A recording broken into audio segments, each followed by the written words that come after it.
カーテンレールから床までの長さを測ります。測ったところ185センチでしたので、今回は既製品サイズの178センチ丈のカーテンを作ります。カーテンテープの幅は 7.7 センチ。生地が厚くて丈が足りなくなるかもしれないので、少し余裕をとって200センチ丈の生地で作っていきます。生地の上側に平行に線を引く。生地の両端をカット。線を引いた上側をカット。上側にロックミシン。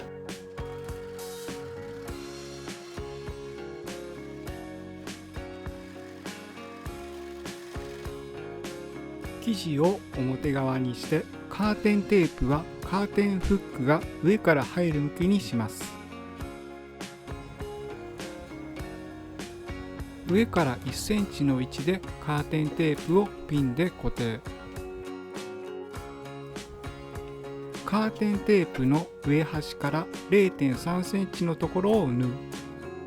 まっすぐ縫えるように生地を平らに整える。カーテンテープの下端から 0.3 センチのところを縫う。裏側にして両端を 2.5 センチ幅の三つ折りにする。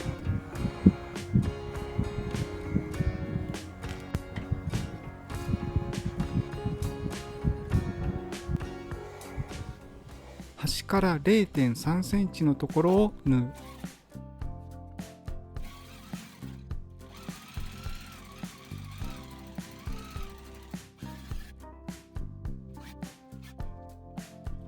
滑りやすい生地は縫いずれが起きやすいので引っ張りながら縫います。上側を返して上端 0.5 センチを残してピンで固定。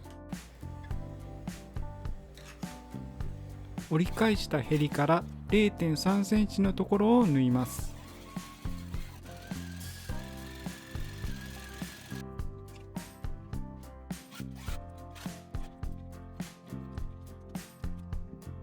下側はカーテンテープのすぐ横を縫いました。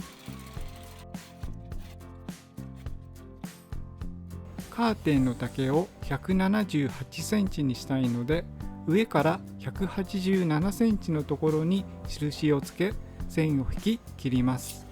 カーテンの下側を幅広な三つ折りにするために、まず2センチで折り、次に7センチで折り重ねました。三つ折りをピンで固定。折り返し部分を中に入れる。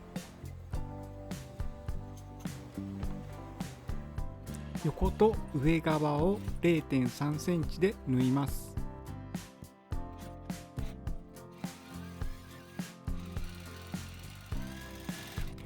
段差があるところはゆっくり引っ張りながら縫いました。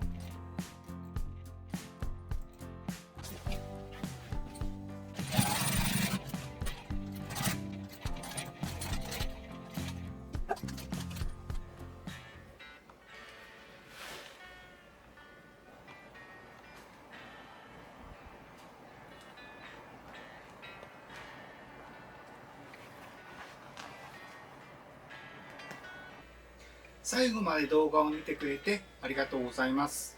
今回はカーテンの作り方を紹介しました。見た目がすっきりしていてプリーツがない分作りやすいのが特徴です。今回遮光カーテンを作るきっかけになったのが、撮影に太陽光を使っていた時は時間帯や天気によって明るさが変わってしまい、カットごとに明るさにばらつきが出て違和感がありました。これからは遮光カーテンと照明を使うことで光を一定にしてカット編集の違和感も減りそうです。カーテンを作るときは生地の縦方向で使うのが基本です。なぜかというと、生地は横方向に引っ張ると伸びやすく、縦方向は伸びにくい性質があるからです。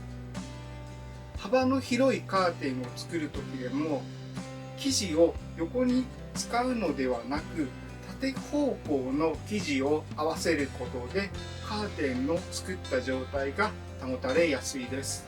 厚手で滑りやすい生地は縫いずれがきやすいので、ピンを留めて引っ張りながら縫ったことと、特に下側は縫いずれが起きやすかったです。今回の改善点はカーテンの丈が足りなくなったことです。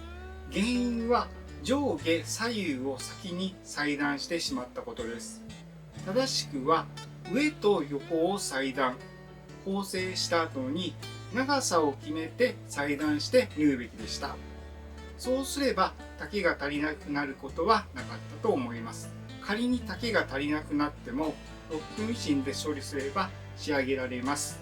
あとはカーテンテープの穴の位置を左右同じ長さにすればよかったことです。